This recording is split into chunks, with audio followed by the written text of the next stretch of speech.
It was a back and forth battle between me and Coach Franklin. He had his ways of why I should stay and why he understands if I leave.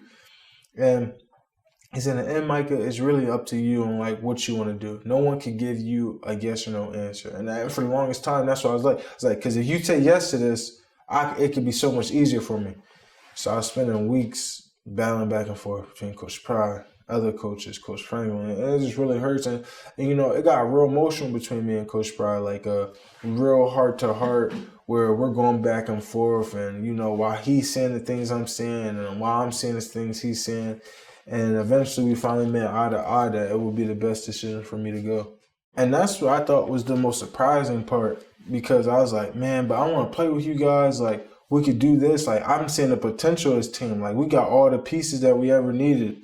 Like, this is the year. I'm like, no, Micah, like, you just never know. Just go. And just getting that support from them, like I said, they made my decision 10 times easier. Because if I would have got some, hey, Micah, you should stay, like, stick it out, you never know, then I'd be like, yeah, you're right. Like, I'm ready to go, As a competitor, I'm always ready to go. If Coach Pry called me up today and said, come out here and we got a 7-on-7 game and you want to play, I'll be the first one out there, no question. Just because I know what type of guy Coach Pry is and I know what type of competitive nature we bring to Penn State. So you reached out to LeVar Arrington? Yeah. What was that conversation like? What did he tell you? It was a hard conversation because he said, no matter what, you'll be good. But, it was hard to, like, not live up to what I could potentially lived up to, Giving that up was probably one of the hardest things I ever wanted to do. And then, down the line, we said you could regret if you have a great season and live up to everything that you wanted this year, and you regret if something were to happen and that didn't happen. So I just thought we should play the best odds of, my health and my family's health. What Brent Pry tell you? Brent wanted me to stay, I had his support on leaving, but we had hard conversations, multiple conversations, and it was a hard conversation because I look at Coach Pry as a father, someone that's always been there for me, had my back no matter what. And, leaving him is going to be hard, playing under someone else and not being around him and that bond he brings to the linebacker room. It's going to be tough, and, I'm going to really miss it.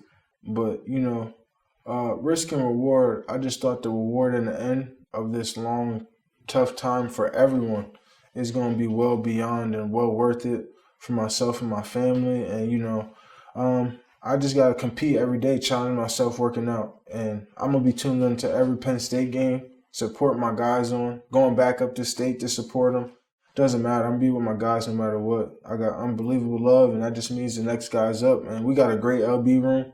And I think those guys are going to really play their butts off this year.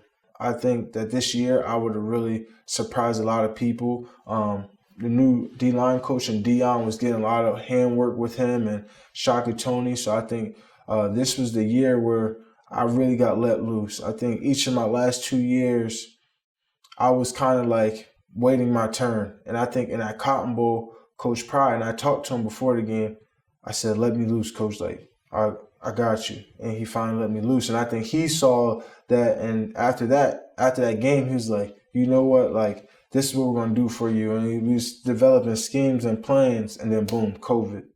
And, it kind of really restricted a lot of things. This was the hardest decision I ever had to make. It, left me lost, a lot of days where I just couldn't make up a decision of what I wanted to do. I had to talk to people I trusted the most, LeVar. I talked to Coach Pry, family, friends, people higher up. A lot of my teammates are what they thought, because I didn't want to leave my teammates out to dry. I got an unbelievable amount of support from my own teammates telling me to go chase my dreams and take care of my family. And, and then once I received that type of love and receivement from the coaches, I knew it was the best decision for me. Did you feel like things were in a good place up there in terms of what they had set up? I mean, we've seen the photos of all the safety protocols and all that they had in place. And as you mentioned, there's obviously a lot more than just what Penn State's doing. But did you feel like Penn State had a good plan in place? Absolutely. We didn't like it at all. A lot of players complained. But for what they have done and what they had set up, they really had a way of trying to minimize the risk. they just did a tremendous job doing it. And, you know, Coach Franklin's a great guy to really, like, do that. You know, he's ready for protecting us. You know, he said he has 100 kids. And each year he has kids that leave and go. And he really cares about the health. And, you know, he also had parent meetings about the COVID situation. So he's really got people involved and took the extra precautions to make sure people stay safe. If we do have a season, what's it going to be like on Saturdays watching that team play? It won't be too bad. My best friend Jesse is finally going to get his opportunity. I'm extremely excited to see it. You know, Ellis, there's going to be 3 linebacker spots open this year. And to see those guys step in is going to be a sight to see, and I want to see how they play.